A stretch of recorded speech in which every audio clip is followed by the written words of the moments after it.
நமச்சிவாயம். ஜெய் வராகி. உலகம் முழுவதும் வாழக்கூடிய நெக்ஸ்ட் ஜென் நேயர்கள். சனி பகவான் வக்ரம்.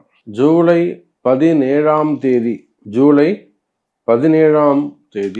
வாக்கிய பஞ்சாங்கத்தின்படியும் அதே போல திருக்கணிதத்தின்படி 27 வரை ஒரு 10 நாள் வித்தியாசம். ஜூலை 27 திருக்கணிதம்.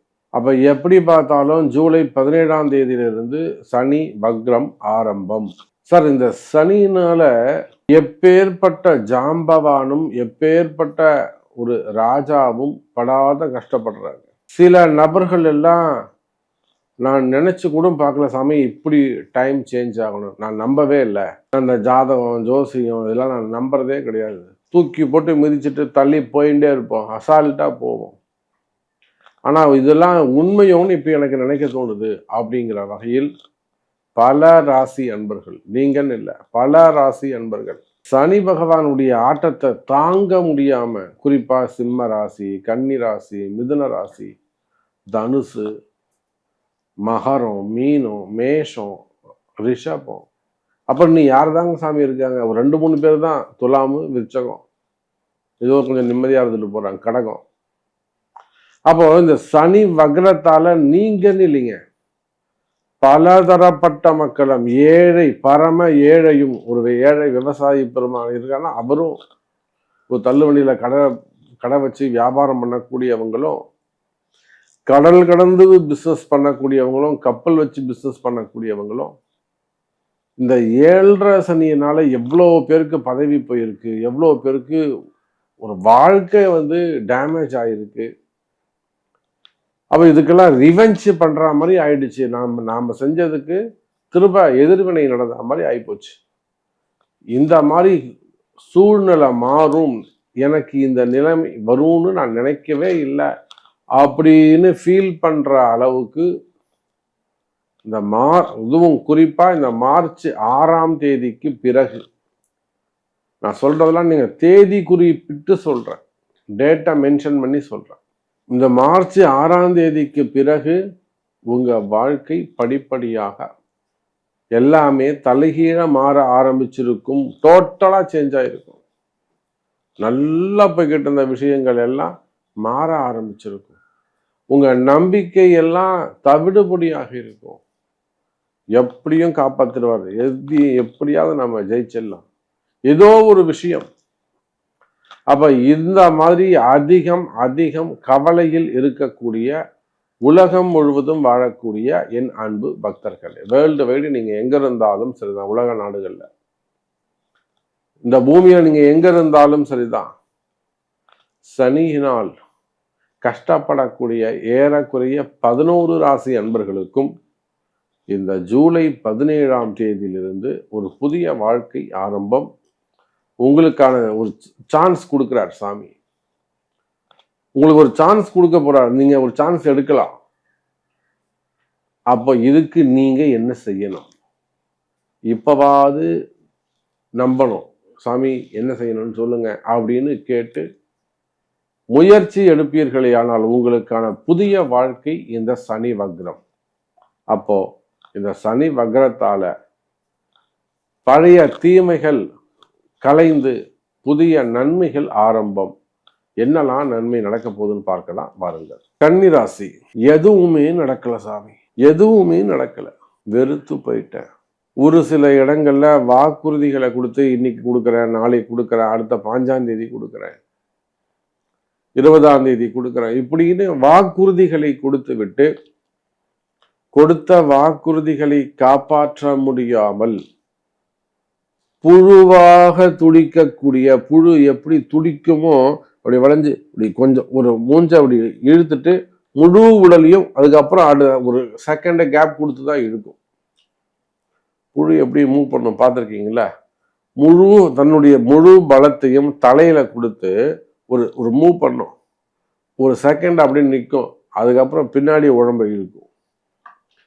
அதை போல என்னுடைய கன்னிராசி அன்பர்கள், உலகம் முழுவதும் வாழக்கூடிய கன்னிராசி அன்பர்கள் தன்னுடைய உயிரை மட்டும்தான் இன்னும் கொடுக்கல, எல்லா முயற்சிகளையும் பண்ணிட்டாங்க. என்கிட்ட உயிர் மட்டும்தான் சாமி இருக்கு, அவ்வளோ கஷ்டங்கள். எத்தனையோ கன்னிராசி அன்பர்கள், குறிப்பா பெண்கள், அவங்க குடும்பத்தை காப்பாத்துறதுக்காக நம்ம கிட்ட வந்திருக்கிறார். வெளிநாடுகள்ல எப்படியாவது ஃபேமிலியை காப்பாத்துங்க, எப்படியாவது எங்க வீட்டுக்காரை காப்பாத்துங்க. நான் நிறைய இடங்கள்ல சொல்லியிருக்கிறேன். ஆஸ்திரேலியாவில் ஒரு குழந்தை, ஒரு பொண்ணு ப்ரெக்னன்சியாக இருக்காங்க. அவங்க வீட்டுக்காரர் கோமா ஸ்டேஜுக்கு போயிட்டாங்க. வாராகி பூஜை செஞ்சு அந்த நபர் இன்னைக்கு எழுந்து வேலைக்கு போகிறாங்க. ஏன்னா சிறு வயசு, கணவன் இல்லாமல் கேரிங்காக இருக்காங்க. ஒரு குழந்தை பிறக்கும்போது அப்பா ஆரோக்கியமாக இருக்கவனாமா படுத்த படுக்கையில் இருந்தாருன்னா என்ன ஆகுறது குடும்பம்? அப்போ அந்த அளவுக்கு கஷ்டப்பட்ட கன்னிராசி அன்பர்களே, எவ்வளோ பெரிய துன்பங்களை எல்லாம் கிராஸ் பண்ணி தாண்டி வந்திருக்கக்கூடிய கன்னிராசி அன்பர்களே, எதையும் சாதிக்க பிறந்தவர்களே, கன்னிராசி என்பவங்க ஜெயிச்சிருவாங்க. மனசாட்சி உள்ளவங்க, நேர்மை உள்ளவங்க, தர்மத்தின்படி நடக்கக்கூடியவங்க, அதர்மம் செய்யாதவங்க, எளிதில் அனைவரையும் நம்பக்கூடியவர்கள், எளிதில் அனைவருக்கும் உதவி செய்யக்கூடியவர்கள். இதெல்லாம் நற்குணங்கள்லாம் கன்னிராசிக்கு அதிகம். ஏன்னா புதன் உச்சம். எப்பயும் பிறருக்கு உதவி செய்யறதுல கன்னிராசி அன்பர்களுக்கு ஒரு சந்தோஷம். வந்தாங்க சார், ஒரு 10 ரூபா கொடுத்து விட்டேன், ஒரு 2 இட்லி வாங்கி கொடுத்தேன், ஒரு சாப்பாடு வாங்கி கொடுத்தேன், சந்தோஷம். அப்ப இந்த மாதிரி பிறருடைய சந்தோஷத்தில் தன்னுடைய மகிழ்ச்சி அடையக்கூடிய கன்னிராசி அன்பர்களே, நேர்மையானவர்களே, ஆனால் உங்களுக்கு இந்த கஷ்டம் வரக்கூடாது. ரொம்ப டைட்டா இருக்கு, ரொம்ப டைட்டா இருக்கு. ஆனா கன்னிராசி அன்பர்களுக்கு என்ன தெரியுமா பிளஸ் பாயிண்ட்? தைரியம் ஜாஸ்தி. சார் நீங்க ஒன்னா பாருங்க, நான் கஷ்டம்தான் படுறேன், நீங்க சொல்றது உண்மைதான், ஆனா எனக்கு நம்பிக்கை இருக்கு சார், நான் கண்டிப்பா ஜெயிப்பேன். இன்னைக்கு இல்லை, 1 வருஷமானாலும் 2 வருஷமானாலும் 3 வருஷமானாலும் அதிகமா 5 வருஷத்துக்குள்ள நான் ஜெயிச்சிருவேன். தன்னம்பிக்கை அதிகம். யாருக்கு? கன்னிராசிக்கு தன்னம்பிக்கை அதிகம். கண்டிப்பா என்னால ஜெயிக்க முடியும், நான் ஜெயிச்சிருவேன் சாமி. அப்ப அந்த அளவுக்கு உறுதி மனப்பான்மையோடு இருக்கக்கூடிய கன்னிராசி அன்பர்களே. ஆனா பாருங்க, கால நேரம் கர்மா வேலை செய்யுது. ராசிக்கு 7ஆம் இடத்தில் இருக்கக்கூடிய சனி பகவான் உங்க ராசியை நேரடியா பார்க்கிறார். எந்த விதமான பாரபட்சமும் இல்லாம, நயவஞ்சகத்தனம் இல்லாம நேரடியா சனி பகவான் யாரை பார்க்கிறாருங்க? கன்னி ராசியைத்தான் பார்க்கிறார். அப்ப எங்க ஒரு இடத்துல வழிபாடுகள் அதிகமா இருக்கோ, தியானங்கள் இருக்கு, ஒரு மந்திர உச்சாரணம் இருக்கு, மந்திர ஜபம் பண்றீங்க அப்படின்னா கன்னி ராசியா இருந்தா உங்களுக்கு பாதிப்பு குறைவு.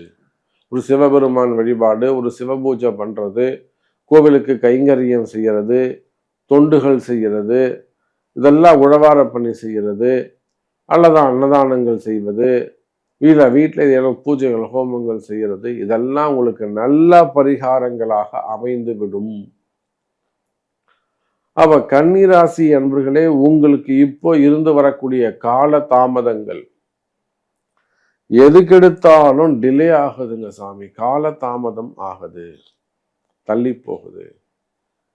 அப்ப இருந்து வரக்கூடிய கால தாமதங்கள் எல்லாம் சரியாகும்.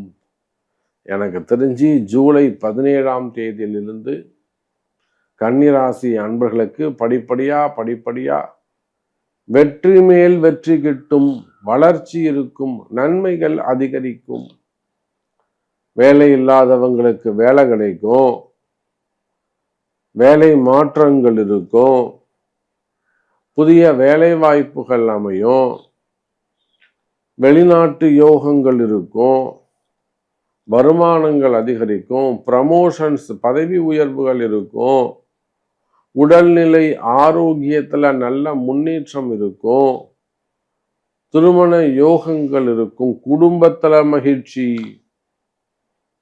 ஐயா சாமி, முதல்ல நிம்மதி வேணுங்க. ஏன் சாமி எல்லாமே உங்கள்ட்ட இருக்கு, நிம்மதி இருக்கா? அதுதான் சாமியை நமக்கு வேணும்.